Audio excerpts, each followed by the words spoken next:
চট্টগ্রামের ফটিকছড়িতে দুরুং খালে ডুবে দুজনের মৃত্যুর ঘটনা ঘটেছে। নিহত দুজন সম্পর্কে নানি নাতনি। সোমবার দুপুর 1টার দিকে উপজেলার কাঞ্চননগর এলাকায় খালে মর্মান্তিক এই দুর্ঘটনা ঘটে। নিহত দুজন হলেন কাঞ্চননগর ইউনিয়নের মানিকপুর এলাকার বদিউল আলমের স্ত্রী শাহানুর আক্তার এবং মোহরম আলীর মেয়ে মুনতাহা। স্থানীয়রা জানান, এদিন দুপুরে দুই নাতনিকে নিয়ে খালে গোসল করতে যান শাহানুর আক্তার। এক পর্যায়ে দুই নাতনির একজন খালে পড়ে গেলে উদ্ধারের চেষ্টা করেন তিনি। এর মধ্যে তিনি নিজেও পানিতে ডুবে যান। একসময় সঙ্গে থাকা অন্য নাতনি চিৎকার করলে প্রতিবেশীরা এগিয়ে এসে তাদের উদ্ধারের চেষ্টা চালায়।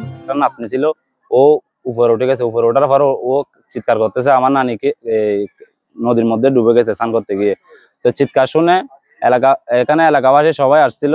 আসার পরে উদ্ধার কাজ অব্যাহত আছে। খালে ডুব দিয়ে ও হাত জালের সাহায্যে তাদের উদ্ধারের কয়েক ঘন্টা চেষ্টা চালায় স্থানীয়রা। এতে বিকেলে প্রথমে নানি ও পরে নাতনির মরদেহ উদ্ধার করা হয়। তবে খবর পেয়ে ঘটনাস্থলে পৌঁছালেও পুলিশ ও ফায়ার সার্ভিস কর্মীরা কোনো উদ্ধার তৎপরতা চালায়নি বলে অভিযোগ করেন স্থানীয়রা।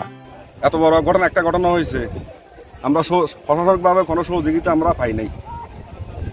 তার দিকে পুলিশ আসছে, ফায়ার সার্ভিস আসছে, কোনো ডুবলও আমরা পাই নাই।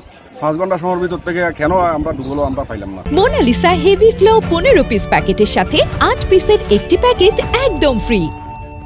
নদীর পানি অনেক গভীর, এখানে প্রচুর বালু উত্তোলন করা হয় এবং এখান থেকে প্রশাসন অনেকবার মেশিন গুলা নিয়ে গেছিল।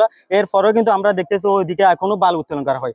এই প্রশাসনে আমি বলবো এটা প্রশাসনের দোষ, কারণ প্রশাসনে সবসময় দেখে এরা কোনো পদক্ষেপ নেয় না। নিহত নানি নাতনির পরিবারকে কাঞ্চননগর ইউনিয়ন পরিষদের পক্ষ থেকে সহায়তার আশ্বাস দিয়েছেন কাঞ্চননগর ইউনিয়ন পরিষদের প্রশাসক মোহাম্মদ নজরুল ইসলাম।